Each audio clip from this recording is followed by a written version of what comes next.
Nako, breaking news. Dapat talaga tumalaman ng taong bayan, no? Dito po nagsimula ang lahat, no? Dito sa People Initiative hanggang sa pagpapabagsak kay Sara sa impeachment, no? Talagang hindi sila pumaparehas na lumaban, no? Talagang ang balak talaga sa simula pa lang kay Sara, no? Tanggalin na, alisin na dahil niya banta ito sa pagiging presidente na tatakbo na si Tambaluslos, no?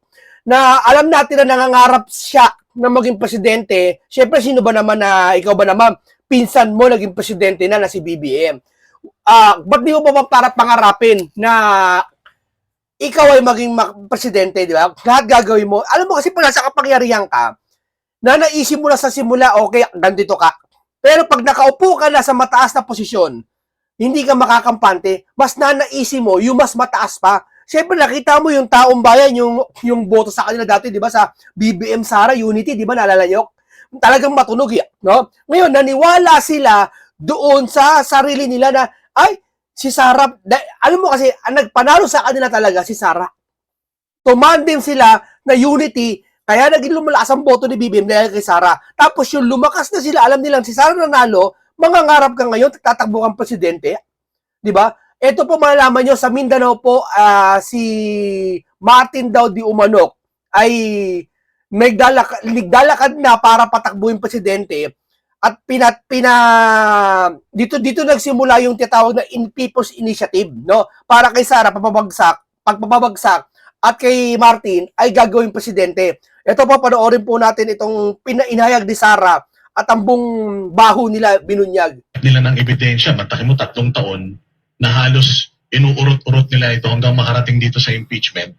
Samantalang ito, yung kung hindi kayo updated, VP, may mga dating membro ng AFP na lumabas, nagdi-deliver daw sila ng mali-maletang pera at documented, may mga pictures sila, may mga proof sila. Pero bakit parang hindi ito binibigyan ng priority ng gobyerno? Ito, bago tayo magtuloy magsimula, kita nyo pinagkaiba nila kay Sara. O sige, hindi na lang kay Sara, sa kampo ng mga Duterte. Sige, isama mo na si Senator Marcoleta. Isama mo na yung mga kumakampi kay Sara. Bakit lahat sila magmula kay Mike Defensor, kay Marcoleta, kay Libiste, lahat sila nagpapapreskon. Lahat sila nagsasabi na naghahayag sila ng katotohanan. Bakit yung kabila ayaw nila magpapresko? Hindi, di ba? Karapatan ng Pilipino. Sasabihin, bakit sila magpapresko? Ayaw nila. Ay, hindi. Karapatan ng Pilipino, utusan sila. Bakit? Taxpayer binabayad sa kanila eh. Karapatan nila na magpaliwanag sa taong bayan. Di ba? Hindi ka pwedeng dito na, ay, ayoko. Ay, hindi. Talagang sila tahimik ng trabaho lang. Ay, hindi. Pag sinabi ng taong bayan, magpaliwanag kayo, sa ayaw sa gusto nyo, magpapaliwanag kayo. Kung ayaw nyo, di lumayas kayo sa posisyon nyo, kami nagpapasahod sa inyo. O, tingin mo pinagkaiba, si Sara nagpapa-interview, sila Marcoleta, lahat ng mga Duterte Cup. Sige, nagpapa-interview, lumalabas sa ganito, sa press con, sa mga Vox Populi, sa mga alam niyo, sa mga news. Bakit yung kalaban nila, yung sila mga administrasyon, ayaw nila? Di ba? Bakit? Hindi ba interview, ayaw man lang. Sige ya, magpo-post sila sa Facebook nila, magpaparinig, mag-display ng video. Di ba? May babasahin, may script pa. Di ba? Yung mga dilawan, ang ganito, lagi may binabasa. Ba't hindi kayo makapag-speech na ganito?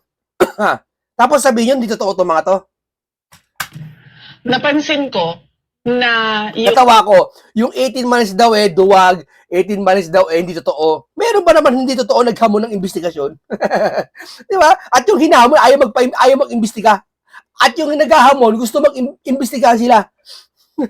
yung gobyerno, hindi sila seryoso sa anti-corruption program nila. Kasi kung makikita mo, pinakita natin, diba, na yung impeachment ko, lahat yung ebidensya na yon, sila lang ang kumuha, sila lang ang gumawa, sila lang ang nagsabi, mali ito.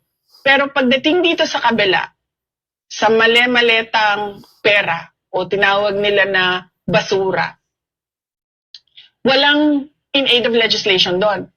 Si Zaldico, on his own, nagsalita siya. Ito yung nalalaman ko Si Gutesa, nagsalita siya, ito yung alam ko. Itong 18 na dating security personnel ni Zaldico na ordinaryong mamamayan, walang kapangyarihan, alam niyang kakasuhan siya, alam niyang habulin siya, alam niyang papahirapan pamilya niya, alam niyang posible siyang patayin, nagsabi ng kanilang nalalaman. Hindi ko kilala to ha, walang makakapagsabi dyan sa kanila na kinausap ko sila o nakita ko sila o kinita ko sila. Kahit man yung mga kasama nila, yung abogado. Walang makakapagsabi dyan sa kanila na alam ko kung ano yung ginagawa nila. Ito, mga ordinaryong tao na nagsabi, ito yung alam namin sa korupsyon eh. Pero makikita nyo, sobrang tahimik nung gobyerno. Wala man lang silang, we take this seriously and we will look into the allegations, we will check the documents, we will look into the photos. If these are real, walang ganun. Ang lumalabas lang, ay naku, mga dishonorably discharged yan. Ay naku, pakawala yan ng mga Duterte.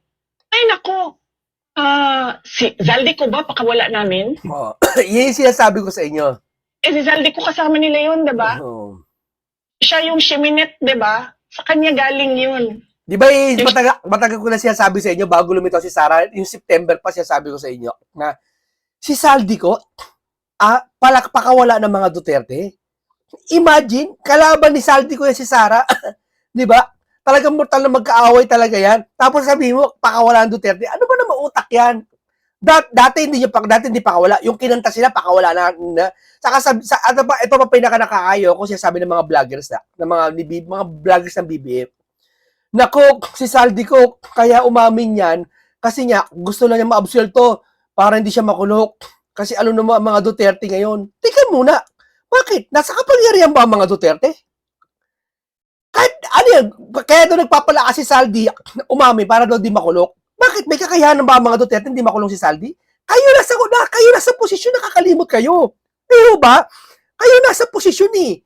Huwag niyo kakalimutan nyo. Parang lumalabas ba na kaya kumakampi kay Sara for protective para hindi makulong? Sabi ko, kailan? Sa 2028 ba o ngayon? Ngayon daw.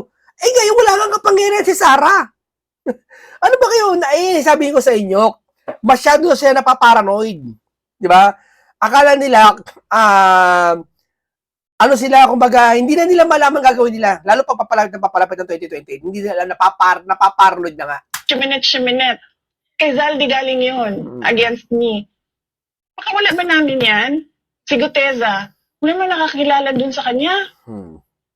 Paano naging pakawala namin? So, sa mga ganon, kapag tinatamaan si Martin Romualdez, si BBM, yung administrasyon, kung sino man yung mga tumanggap ng maletang pera, hindi nila siniseryoso.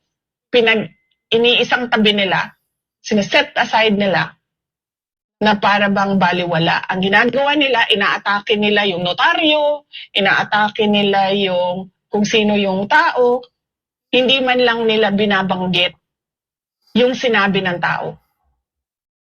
Meron ba itong katotohanan? Dahil 18 na ito, na ordinaryong mamamayan na nagsasabi, ginawa namin ito. Naghatid kami ng pera sa mga taong ito. Wala. Tahimik. So makikita mo, seryoso ba talaga ang gobyerno sa anti-corruption? Hindi. Wala. Wala silang pakialam. Kasi tatamaan sila doon sa mga katotohanan na sinasabi. Kasi paano Alam mo, yung mga taong walang pakialam sa korupsyon, yun yung mga nakatanggap. Hindi lang mga maleta, kahit noon pa man. Ganun kasimple lang po yun. Kaya ba ikaw, kahit sa panahon pa ni Pinoy, mga nakaupo pa rin ngayon. Okay, panahon ni Duterte. Kahit anong panahon, na kapag ikaw, mayor man, congressman o senador, tahimik ka sa ganyang bagay, isa lang ibig sabihin, dalawa lang, ha? Ayaw mo madamay dahil nangingilam ka, or talagang may alam ka na nabigyan ka, naambunan ka nga, ika nga. Masabi na merong ulterior motive yung mga nagsasalita. Ano bang, what will they gain if they speak about what they know? Diba? Wala naman eh. Hindi man yan tatakbo sa eleksyon, hindi yan mananalo. Hindi naman yan kunwari magsasalita kontra sa katiwalian sa administrasyon ay mabibigyan ng medal. Wala silang makukuha Tama. dyan sa ginawa nila. Tama. So doon pala, Ganyan sila, pag lumalaban sa administrasyon, tama mga narrative, pag lumalaban, mahirap ka, nabayaran. O kaya, pag medyo hindi ka naman mayama, kalagitnaan ka lang, mala Senator Marcoleta ka lang, tatakbong politiko yan. Yeah? O, pero si Chavit na bilyonaryo, hindi nila masabihan kanya nabayaran. Tamo. Tapos ibubutasan na iba yon. Ganyan niya, ganyan talaga utak ng mga DDS. Ngayon na sasabihin nila, wala sila maibutas na. Di ba? Isabihin lahat, mayaman man, mahirap, sa kalagayang ito nagsasalita na sa kanila. Bubutasan pa rin nila, sila pa rin ang tama. Mag-iisip na sana yung gobyerno, di ba? Itong taong ito, walang motibo ito para magsalita. Yes, correct. Ng kung ano yung nalalaman niya sa katiwalian, pero nagsalita pa rin siya. So, ibig sabihin, merong truth dyan. Pero para sa gobyerno, para sa administrasyon, paninira lang yan. Panglihis lang yan sa ICC, investigation. Meeting sila. Martin Romualdez, Makabayan. 8 days after, lumabas ang pangalawang AOM. Noong, syempre alam ko na na impeachment ito. Kasi, lahat ng mga tao sa loob ng House of Representatives, naririnig naman nila yung usapan sa loob eh. Tsaka yung mga tiga Mindanao, nagkukwentuhan yan. So, merong isang tiga Mindanao na nirecruit siya.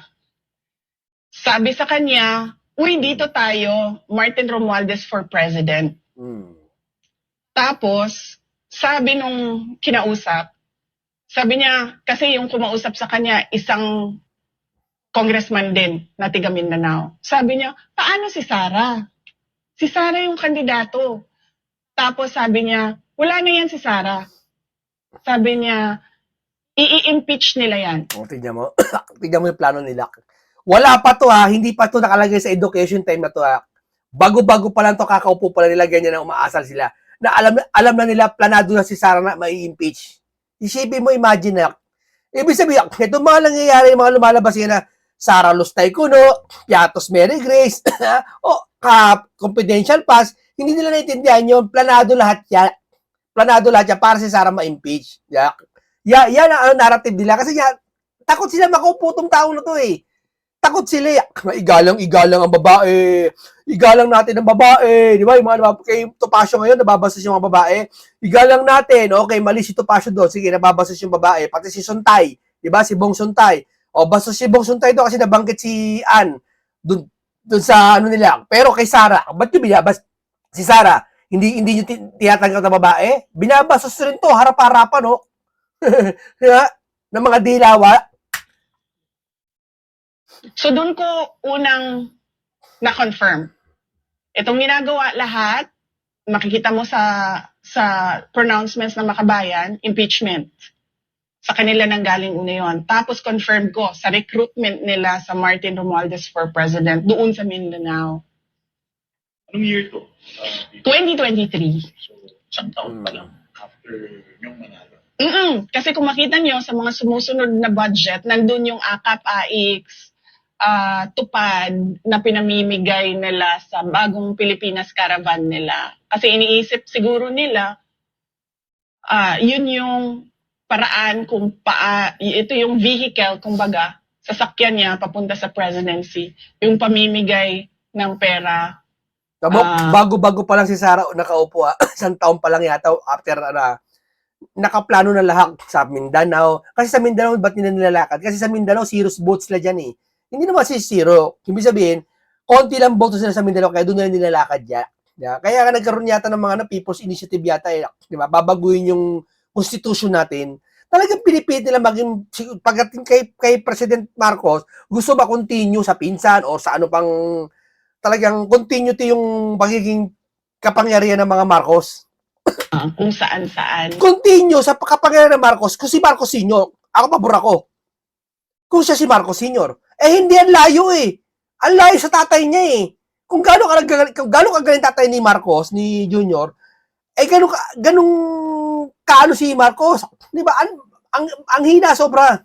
Na hanggang ngayon, by the way, walang tumingin kung totoo nga ba yung mga recipients doon sa AIX at sa TUPAD at sa AKAP na nilabas na pera ng gobyerno.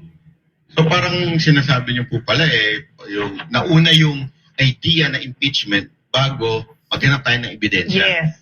So hindi yung, di ba, pag may kaso ka, titingnan muna kung anong nangyari, tsaka kakasuhan. Dito, nauna yung impeach natin, hanap tayo ngayon ng ebidensya. Ganon yung makikita mo sa timeline nila, sa lahat ng mga sinabi nila. Makikita mo siya.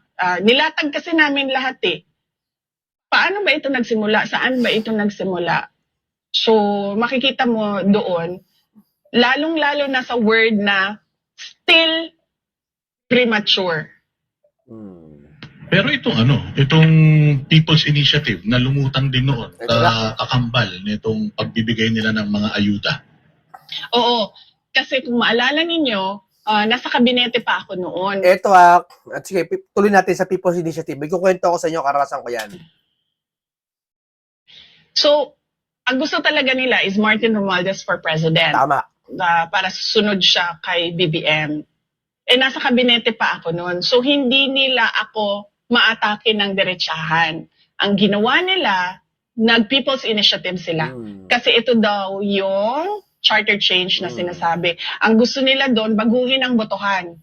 Tama. Ng Senate at ng House para mas madali maka-amenda ng Constitution. Kaso sumabog ito, di ba? Kasi ito nangyari yan eh. Ako yung time nito, nasa gobyerno pa ako nito. Totoo yan. Ngayon, hindi ko alam kung gaano ka-pure, kung kanino galing. Siyempre, wala nga amin eh. Pero may nangyari po, mga taga-gobyerno, alam nyo to. Dati ako nasa City Hall. May nakatanggap kami ng tag-iisa-isang papel sa lahat ng empleyado. Na People's Initiative daw yun, sabi. Na pinagbawalan kami ng iba na wag pumirma. Wag. Na yan, inuuna nila yung government, mga hindi national, inuuna nila yung mga LGU. Karanasan ko yan. Hindi ko alam kung sino may pasimuno na, pero alam ko People's Initiative yun. Binibigay nila sa congressman yan, sa mayor. Tapos yung mayor, pagkaalyado nila, ibibigay sa mga empleyado nila sa City Hall, hanggang sa pamilya ng mga taga-empleyado ng City Hall, napipirma doon. Kung ano ba masasabi mo? Hindi ako pumirma. Wala. Tapos sumambulat yan na si Duterte, di ba, binunyag yung ganyan. Kaya nga, sabi nila, isa sa mga dahilan ba't kinulong si Duterte dahil dyan. Dahil ang nagsiwalat yan, alam ko, isa si Duterte. Si Pangulo Duterte, di ba, nagsasalita speech siya, sila Kibuloy, isa sa mga, ang pagkakaalam ko sila Pastor Kibuloy, isa sa mga nagbunyag niyan si Tatay Digong. Kaya isa sa mga dahilan kung bakit nakakulong daw si Tatay Digong. Dahil ibubunyag yan eh. Naggalit yung mga tao. Pinapapirma sila, tapos binabayaran yung pirma. Tapos minsan naman, pinapapirma sila, tapos sinasabi na, ibibigay sa'yo AX TUPAD. Tapos hindi binigay sa mga tao. Kaya sumabog yung People's Initiative nila. Namatay siya. At meron akong confirmation na alam ni BBM yung charter change. So kung makikita ninyo, dito sa timeline, nandun na tayo sa AOM, October 3. Noong November, kung maalala ninyo, November 2023, paalis siya papuntang United States para sa APEC. Bago siya umalis, one day before, tinawagan ko si Senator Amy Marcos. Sabi ko sa kanya, samahan mo naman ako kasi may kailangan ko kausapin si BBM. Kailangan ko isama si Senator Amy dahil hindi ko kaibigan si BBM. Katrabaho ko lang siya. Presidente lang siya para sa akin. Si Senator Amy, maayos kausap na tao. So, tsaka kapatid niya. So, nandun kami. Kinonfronta ko diretso si BBM. Sabi ko sa kanya, bakit merong pagpaplano ng impeachment sa House of Representatives sa akin? Tapos sabi niya, alam niyo si BBM, nag-English yan eh. So sabi niya, that's not true. Ganyan. That's not true. There's nothing like that. Ganyan siya. Yung nabuko na ni Sarah, that's not true. That's not true. Alam nyo, ganyan talaga yan. Pakunwari lang yan kasi syempre, kunwari wala siyang alam. Para balance kunwari. Ganyan lang yan. Tapos, natigil yung denial niya kasi sa sobrang daldal niya, lumabas sa bibig niya na ang prioridad daw is charter change. So, nung narinig ni Senator Amy yung charter change, nag-react siya. Sabi niya, sa dami-dami ng problema ng ating bansa, bakit naging charter change na ang prioridad? Tingnan nyo, may mas malasakit si Amy kaysa sa kapatid niya. Kaya nila susulong yung charter change para sa sarili ng kapakanan. Di ba? Tapos sabi niya, no, this will be for the country because it's all about the economic provisions, ganyan. So sabi ni Senator Amy sa kanya na parang tipong, hindi yan economic provisions eh. Kasi pag binuksan mo yung amendments ng Constitution, bubuksan mo lahat yun. Hindi mo pwedeng sabihin na ay ito lang, economic provisions lang. Kasama na dun yung political. Doon kasi unang diniscuss na tatanggalin ang opisina ng Vice President at papahabain yung terms ng members of the House of Representatives. So more than 3 years na yung isang termino. So dun yun, na-confirm ko na alam ni BBM yung ginagawa, bilihan ng signature sa People's Initiative. Doon sa discussion namin kasama si Senator Amy Marcos. November of 2023 yun. Kung makikita nyo sa pag-alis niya, nandoon ako, bago siya umakyat sa hagdanan, lumapit siya sa akin. May binulong siya sa akin. Alam niyo si BBM kasi mahilig mag-mumble, yung gano'n, na hindi mo siya maiintindihan. Totoo yak. Di ba pag yung mga matatanda na masasama ugali, alam niyo yun, nakaranas kayo ng mga matatanda na masama ugali, sobrang sama ng ugali matatanda, na talagang, makikita mo talaga sa tao pag masama ugali. Yung bayan mo, napapasama din. Nasa Biblia yan. Nasa science din yan. Pag masama ugali ng isa na miminuno. Ang bayan nalulungkot. Ang bayan ay nasasagad sa kahirapan, minamalas, di ba? Mga gawain ng matatandang ano yan eh. Hindi ko sinabi si BBM yun na kaya na bala umusga. Ganyan nagmamambol yung, pagkatabi mo. Ganun, tapos ganyan. Ganun, tapos peste ka talaga eh. Di ba yung mga ganyan? Kahit sa trabaho di ba may ganyan, pag matatanda, buisit ka talaga eh. Ba't ka pa naging vice president? Buisit ka eh. Namuy. Mga gawain ng mga mahihina o kukote. Meron lang siyang clear words, iilan. At yun lang yung ma-pick up mo sa sinabi niya. Nagpaparinig siya kay Sarah habang katabi siya. Buisit ka eh. Parang ganun eh, no? Buisit ka eh. Ba't pa kita naging unit team eh? Sa mga naugali, no? Pagkatapos kampihan si Sarah, pagkatapos kunin na manalo, kumbaga walang pinagkaiba, parang ahas. Di ba ganyan example na matatanda sa ahas, matapos mabusog eh, tuklawin ka. Matapos ang ahas eh, mapakain mo eh, mapalaki mo eh, lamunin ka, lingkising ka paglaki. Di ba? Nung lumapit siya sa akin, nasa hagdanan na siya, sinabi niya sa akin, don't worry, I'll take care of you. So parang nagulat ako, na parang, nagsinungaling ka kagabi, na hindi mo alam ang impeachment. Kasi bakit ka naman magsasabi ng I'll take care of you? Diba? Ang tagal namin nagsama sa kampanya, halos mamatay-matay na kami sa init, sa dehydration, sa pagod. Hindi man nagsabi yan ng I'll take care of you? Tapos bigla, meron akong kinumpronta sa'yo na usapang impeachment sa House of Representatives. Ito pa, gusto natin ulitin sa kanila to para talaga masing in sa kanilang utak, sa mga mamamayan natin na maging aware tayo sa 2028. Alam natin kung sino natin ang iluluklok natin. Huwag tayo magtitiwala sa mga plastic, mga pinklawan. Eto, hindi man plastic to, no? Pero tingnan mo mga sakim. Diba? Masahol pa sa plastic. Ibubulong mo sa akin bago ka umalis, I'll take care of you. Why do you need to take care of me? You know something. Diba? Huling-huli kasi mga lalaki sa mga ano eh. Oo nga. Sa mga pambobola eh. Hindi po kayo tumingin. Yeah. Pero I'll take care of you. Sinabi niyo yun. So, ano dating sa'yo no? Nung sinabi niyo yun? Kung ikino-connect mo ito na meron siyang alam. Kasi never siya nagsabi sa akin na I'll take care of you. Never. Simula nung Sarcastic yun, ma'am, yung sinabi na ako bahala sa'yo. Sige, ako bahala sa'yo. Yan. nagkita kami, Ganyan yan. May katrabaho kong ganyan eh. Na katrabaho ko, kaya sabihan sa akin, sige tol, ako bahala sa'yo. Sagot ko na yan. Basta trabaho kasi sa mga government. Alam to na mga gobyerno, pag oras ng trabaho, hindi ka pwede lumabas na City Hall. Correct? Pag wala boss nyo, nagsisipasyalan niya kung saan. Lumalabas siya, wala yung boss eh. Alam niya, alam niya mga taga-gobyerno. May mga kasamahan kayo dyan na, sige tol, saan punta? Sige, ako bahala, wala naman si boss eh. Sige, labas ka, ako na bahala sa'yo.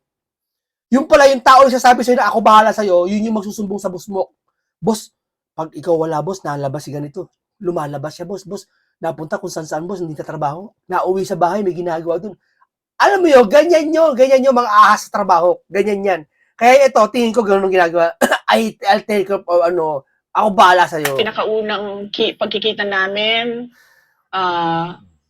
na para mag-discuss ng pagtakbo namin, ng unit team, doon sa kampanya, wala yan siya sinabi. Hanggang, ano na yon, November 2023 na yon, first time mo magsasabi na I'll take care of you, after kita kinonfront na pinagpaplanuhan yung impeachment ko dyan sa loob ng House of Representatives. So do you think na si Romualdez na nagpaplano, then here comes Marcos, sasabihin niya, akong bahala sa'yo, huwag kang mag-alala, or I will take care of you. Or kasama siya doon sa plano na impeachment. Kasama siya doon.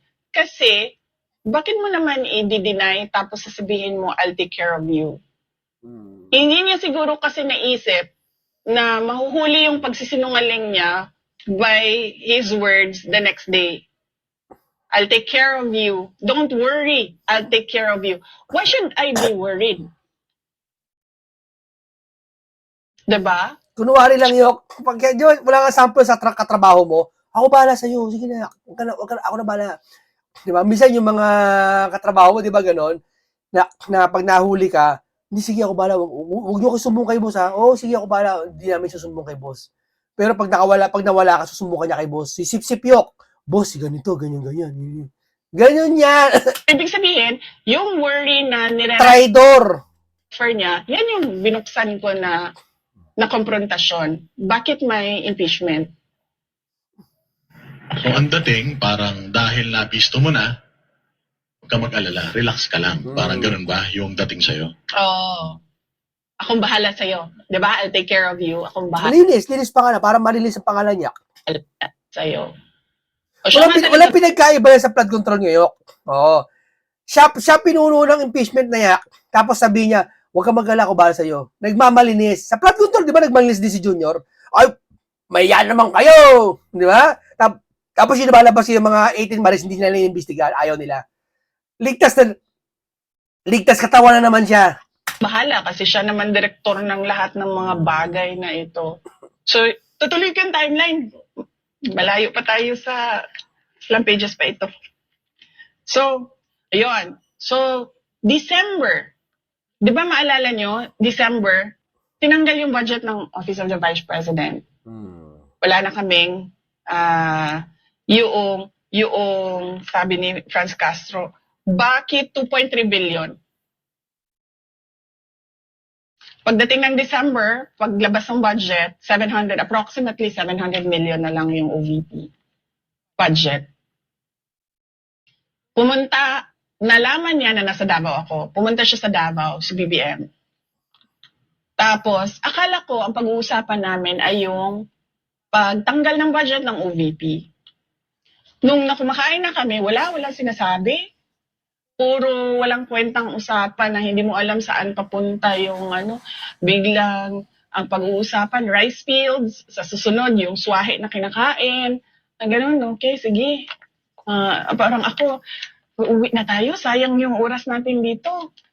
So, kumakain sila, tapos yung palabas na kami sa restaurant doon sa Davao City, eto na naman siya, yung kanyang pagbubulong na mumbling niya. Yun nga, yung sinasabi ko sa inyo, gawain ng matatanda na masama ugali yan. Oo, di ba? Alam nyo, sinasabi ko, yung bisa kahit katrabaho nyo, o kahit sa kapitbahay nyo, okay, nakatambayan nyo, may katabi kayo misa na galit sa inyo, hindi man galit sa inyo, pero alam mong galit sa'yo. Di ba? Alam mong galit sa'yo. Pero hindi mo alam kung ba't nagagalit. Di ba? Hindi mo alam, yung sasabihan ka, ganyan eh. Bullshit yan eh. Kala mo kung sino eh. Nagpaparinig, tapos parang yung kinakain seta, na bullshit ka eh. Wala eh. Ganyan ka, puro ganyan ka. Wala kang ginagawa eh. Nakagano eh. Kala mo. Diba? Ganyan masasama ugali matatanda. Hindi mo alam kung takot ba ito magsalita, ayaw niyang magsalita, hindi siya makapagsalita, natatakot siyang mahuli siya sa pagsisinungaling niya, ganun siya. Tapos sabi niya, anak, kuha ko lang sa sinabi. Sabihin nyo, invento to ni Sarah. Ha? Sabihin nyo, sige, sabihin nyo na, invento. Ito, nagsalabas lang siyang saloobin. Tandaan nyo, mahirap mag-invento na ito, tandaan nyo. Mga ganyang kwento, mahirap inventoin yan. Dahil pag tinanong siya ng mga host dyan, kinross exam siya dyan, tinanong siya, baka makalimutan niya kung gawa-gawang kwento lang niya. Mahuhuli siya. Kasi sabihin, napakahirap niya kung mag-invento pa siya. Sabihin, totoo yun. Yeah. Mag-ingat ka. Tuturuan ka namin. So, ito na naman tayo. Mag-ingat ka. Bakit ako mag-iingat? Yung tuturuan ka namin, yun ang hindi ko maintindihan talaga hanggang ngayon. Turuan kita, Ma'am Sarah. Sabi ko nga, walang pinagkaiba sa katrabaho mo. Yung leave, alam mo yung leave, sino mo dito, pag may trabaho, nagdi-leave. Di ba nagpapasa ka ng file, nagpa-file ka ng leave? Sabihin sa'yo ng katrabaho mo, sige, mag-file ka, ako ba natuturuan kita? Papayagan kaya ako ni boss na mag-leave? Ako ba tuturuan kita? Sige na. Ano sabihin mo? Basta na, ako na bala, gumawa ka ng leave form, tuturuan kita. Pagdating sa boss mo, si chismising ka, uy, huwag yung payagan mo siya na mag-leave Huwag yung payagan niya. Kasi, yan, gagawa ng yan, maraming gagawin niya, huwag yung papayagan. Ngayon, gagawin ng boss mo, hindi papayagan. Hindi ka papayagan mag-leave. Ganyan niya, ganun lang yun, kasimple. Tuturuan ka namin ng leksyon? Kasi ganun yun eh. Tuturuan kay ma'am na kung ano yung isasagot, tapos ikakapahamak nyo. Tama. Baka tuturuan kayo ng mga bagay na ginagawa nila na hindi nyo ginagawa. Hindi ma'am, pero na-observe ko sa sinabi nyo kanina, si Franz Castro na naman ang nagkomento doon sa budget nyo na billion. Tapos biglang bumaba. So parang nasusunod pa sa administrasyon na to itong mga makakaliwa, itong mga kakampi ng CPP, NP, NDF. Parang ganun. Pagdating sa Duterte, nagsasama-sama sila ngayon pagdating kontra Duterte. Naiintindihan ko ang Makabayan Block kasi sabi ko nga sa inyo, may programa kami doon na tinapos talaga namin yung insurgency. Kasali sila sa kasali sila. Wala yung stronghold nila sa Davao City, yung Paquibato District. Kasali sila doon sa mga surveillance, inimbestigahan, tiningnan kung saan sila pumapasok na mga lugar sa Davao City, ano yung sinasabi nila sa mga tao, ano yung parang pag-poison ng utak ng mga tao. Ganun yung naiintindihan ko Makabayan Block. Paano ba sila mag-operate sa Davao? Lalong-lalo na itong party list nila, yung ACT teachers. Oo, ang Makabayan kasi, diba, is Bayan Muna, Anak Pawis, Gabriela, Kabataan, tsaka ACT teachers. Ang malakas sa Davao ay noon, nung nandyan pa yung mga leaders nila, Bayan Muna, Anak Pawis, tsaka Gabriela. Yan yung malakas sa Davao noon. Paano sila? Pumupunta sila sa mga depressed areas. Yung mga tao ba na madali mo makumbinsi? Kasi panghahawakan na lang nila kung ano-ano ang any kind of hope Tama na makita nila na ahon. makatanggal sa kanila sa kahirapan. Doon sila pumupunta. Ganyan yung mga yun. Ginagamit ng mga politiko yung mahihirap ngayon. Ang mahirap kasi po, yung mga nasa depressed talagang area, wala silang pakialam kung magnanakaw o yung politiko loko-loko. Wala silang pakialam. Ang gusto na nila, maiahon sila doon. Kahit sino naman po Kaya nga kawawa, biktima sila. Biktima sila ng abuse sa kapangyarihan Yung mga mahirap, hindi mo masisisi ang mga yan Maski ako hirap na ako sa buhay, nakatira ako sa bangketa, natutulog ako sa tabi ng imbornal. Halimbawa, natutulog ako, wala akong makakain. Kahit sinong loko-loko lalapit sa akin, kahit mga politiko, wala na akong pakialam kung magnanakaw yan, wala na akong pakialam kung yung mali-maleta ang hinahakot sa bayan yan. Ang sa akin lang, maiaahon mo ako dito, may alis mo ako sa lugar na to. Siyempre kahit sinagyan, kaya yan ang inaabuso ngayon ng mga politiko. Kaya dapat yan agapan natin. Di ba? Yung mga ganyan. Kaya nga yung mga mahihirap, hindi nila tinutulungan masyado O kasi pag nakaahon niya, kakalimutan sila. Kaya nga totoo yung chore lang iba na hindi lalakihan yung sahod ng mga yan, yung mga nasa middle class, hindi lalakihan ng sahod. Kasi makakalimutan sila. Mananatili tayong mahirap. Mananatili tayong ganito. Para mananatili yung boto natin sa kanila sa ayot sa gusto natin. Yun lang yun. Ako nakikita ko Okay, maraming salamat po sa inyo. Maraming natutunan kayo sa topic na to. Ito ay inulit na natin sa kanila para iparinig at magbigay ng maraming masustansyang talakayan para tayo sa araw-araw, hindi tayo mailigaw ng mga to. No? Okay, hanggang dito lang po. Paalam po sa inyong lahat.